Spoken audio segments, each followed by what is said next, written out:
Hello, everyone. It's me, Kirsten, and this is the It's Giving Mystical podcast. And this is your podcast for June 19th, the week of June 19th. How's everyone doing? Wounded Warrior Week. How did that treat you? The fatigue is real, man. The fatigue is real. And I don't know if it's like a June thing or it's a having two kids graduating for me thing, but tired, stretched, hitting the edges of what you can hold, what you can manage. So just a lot of compassion to wherever you are, a lot of kindness to yourself, a lot of gentleness. And remember, I was watching my son have a little bit of a difficult moment, and he was trying to solve something in the intensity of his emotion. And obviously it's easier to see it when it's not you. But if you are feeling stretched, if you are feeling at the edges, if you are feeling fatigued, not a time to make decisions. Have grace, give yourself grace and compassion, and get through the turmoil, get through the intensity of the moment, and then think about what decision you need to make. The urgency to decide, unless you're actually in a critical life or death situation, and then you're not really going to be thinking about it or perseverating on it.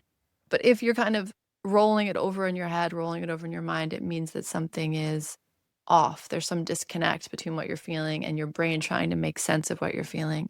So just give yourself some grace to say, I'm going to give myself the space to get through this turmoil, to get to like breathe or rest or walk or whatever you need to do to move to the other side of it, and then come and then make your decisions. And then the other thing was noticing where you are different. I mean, that's one of the key messages of this Wounded Warrior, especially this past week, was take the old frame off the new picture. So that can be lots of things. That can be what you expect to happen in the situation. It can be the way you expect yourself to behave in the situation. So you might have noticed that there was something familiar, something like, I've either seen this before, I've lived this before, something about this is familiar, and yet you are different, and yet the situation is different, and yet the players are different. So there's just a sense of, oh, I don't need to apply the old filter to this new scene, and I can maybe let it be what it wants to be and trust myself to meet it with fresh eyes, to sometimes succeed, to have hope, even when it's so easy to go into, well, it's never going to work, well, it never has worked, well, this is always a disaster. To have hope in that situation is a remarkable thing. And you might be surprised in that phrase, like, you don't know what you don't know. That was very present this past week. So I know me here personally pushed to the edges emotionally, physically, growth mindset wise, and that's okay. Like, here we are, just one foot in front of the other. They say one day at a time for a reason. It is stellar advice, even if you're not in recovery. So just taking it one day at a time, especially when things feel intense, when things feel really intense and really pressurized. What can you do for yourself to create some space, to create some ease, to, give yourself some grace in that situation? The cards I pulled for us this week are the Two of Pentacles, and I pulled it in reverse, and it felt like it needed to be shown in reverse. And then I pulled a couple of other supporting cards, just because, again, some of these mine are kind of, when I pull them, I find them personally frustrating. They're not my favorite cards. The Wounded Warrior is difficult, and we've had it a lot. And so there's part of me that's like, give the people something else. Like, give the people some spaciousness, some breath. And by the people, I mean me. And you, but I also mean me. And the Two of Pentacles is more of the same, because the Two of Pentacles is the energy of trying to balance it all. And do I hear you, universe, this week? But it's the energy of trying to balance it all. And it came in reverse, and so that was noted. And then the other cards I pulled were the Devil in reverse and the Emperor in reverse. So again, this says to me there's something important happening here. What it felt like was the resolution of some balancing act, something you've been trying to, balls you've been trying to keep in the air, something that's been sticky, some situation that's been sticky, and you're unable to complete it or resolve it or figure out how to move with it. Like, it's kind of kept you in this bind. Something about this balancing act has kept you in some kind of bind. And something about this week allowing you to put that down and move forward with more freedom and less stickiness. The sense of stickiness was really here. And the Devil, right? So much of that energy is about what is unconscious. It's the things we agree to. It's not like the Devil, the agreements, the bindings aren't the problem. It's the unconsciousness. It's the way they're lurking in shadow.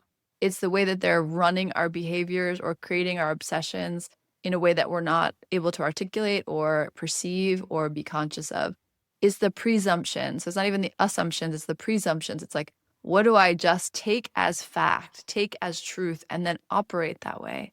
And so when the devil card comes up, and especially when it comes up in reverse, and we're talking about some kind of liberation, we're talking about seeing something clearly that you haven't been able to perceive or see. And with the devil, it's like there's just these things in your peripheral vision. And when the devil reverse comes in, it's usually kind of moving into more of your line of sight, like, oh, that. And what it feels like, because it's the Two of Pentacles, is that there's some earthly shift. There's something that shifts on the earth plane. And you're like, oh, wait, that's not a game I want to play anymore. That's not something I want to be bound to anymore. And there felt like some resolution in that. So the Two of Pentacles, two, balance, stability, union, connection. Twos have a wonderful energy of I see you, do you see me? And then with the Pentacles, we're talking about earth energy. So it's balancing your material responsibilities, your material resources. So when the Two of Pentacles shows up, again, most objectively, like we just kind of look at it academically, the Two of Pentacles says you have X number of resources and you're trying to find a way to manage them. And so that can be, I'm just trying to figure out how to manage the money. Like, how do I make sure there's enough coming in and the right amounts going out? It can be, I have two people I love. How am I balancing it? It can be, these are my responsibilities. It can be my home life and my work life. Anything that you can touch that lives in the material plane.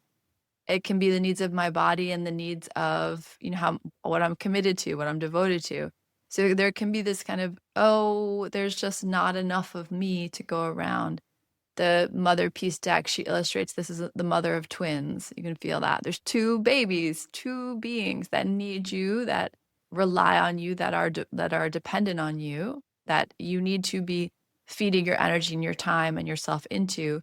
And there's two of them.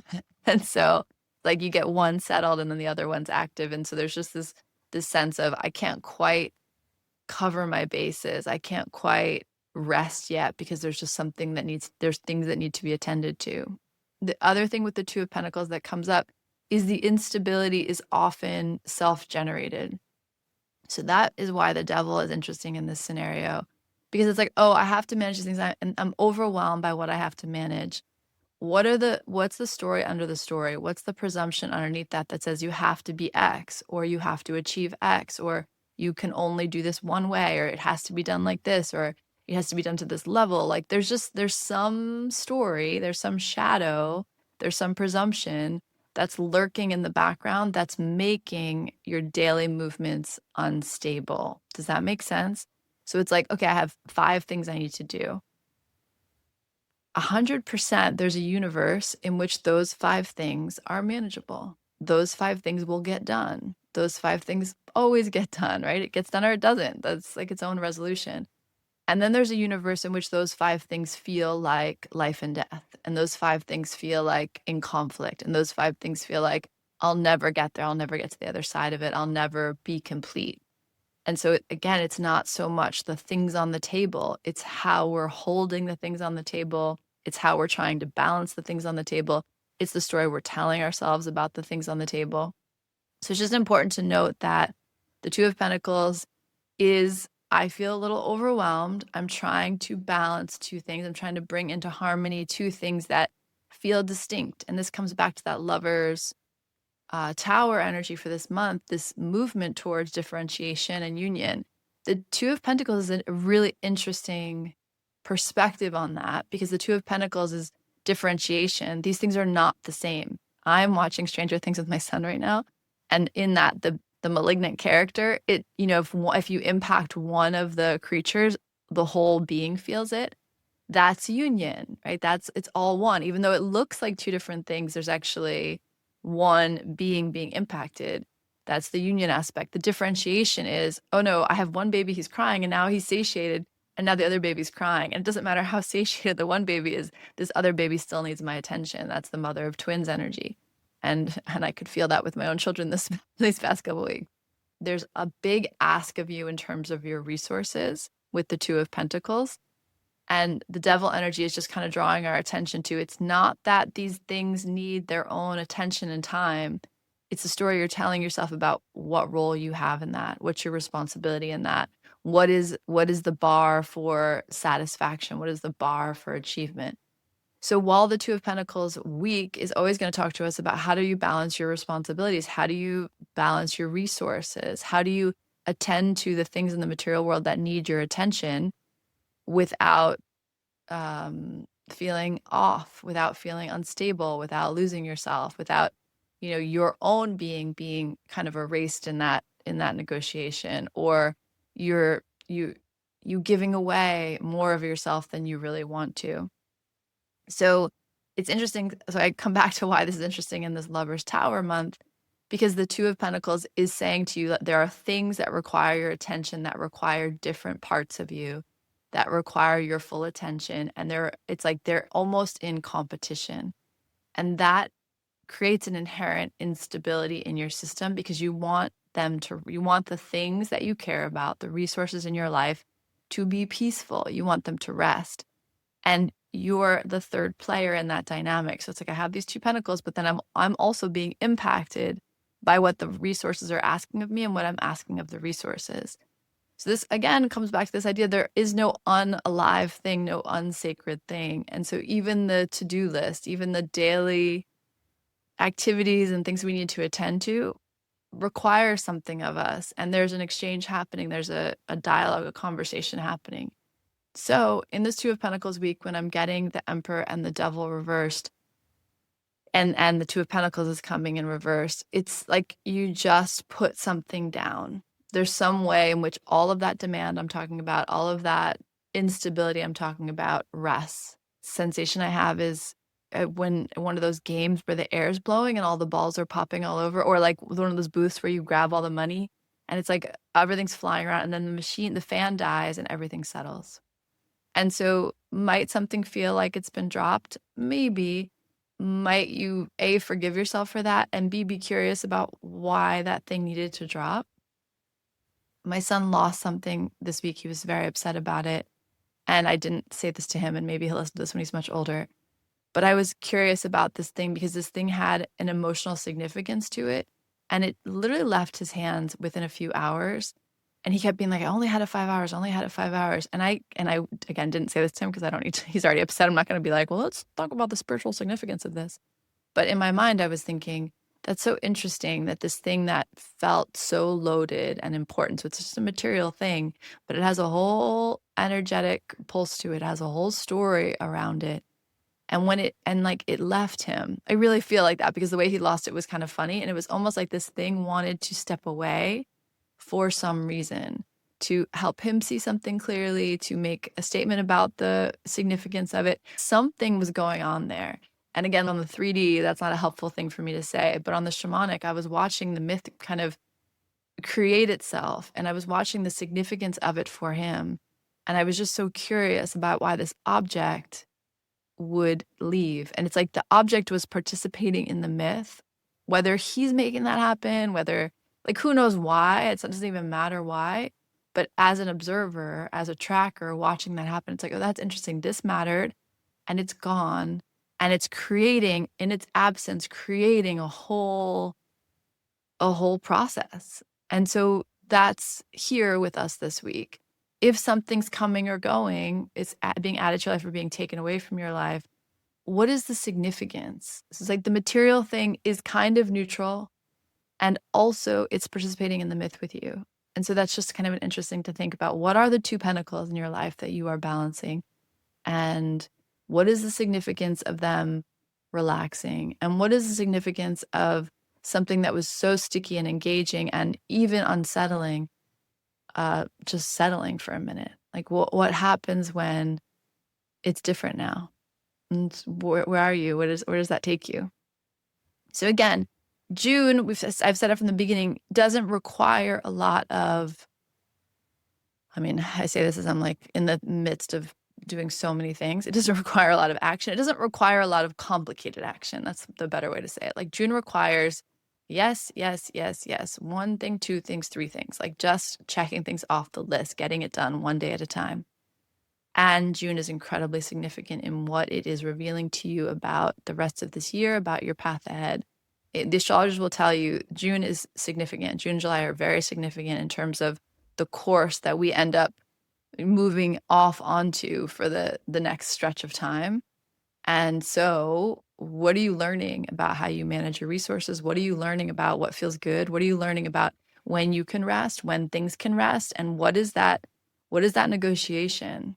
Because there's that, I have like someone gave me a card once and it's in my kitchen, like, peace is not the absence of stimulus, right? Peace is to be able to find your place, your ground in the abundance of stimulus that is life.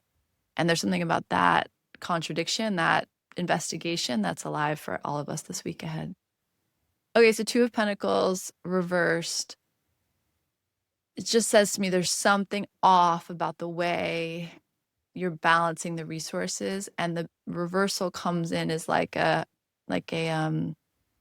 intervention. The universe, yourself, another person, a conversation, a timeline intervening to kind of just turn the fan off for a second and the balls drop for a second. And where are you now and what needs to happen now? And again, with the devil coming in reverse and the emperor coming in reverse, it says to me that it's probably a good thing for you to see this and to have the opportunity to move differently.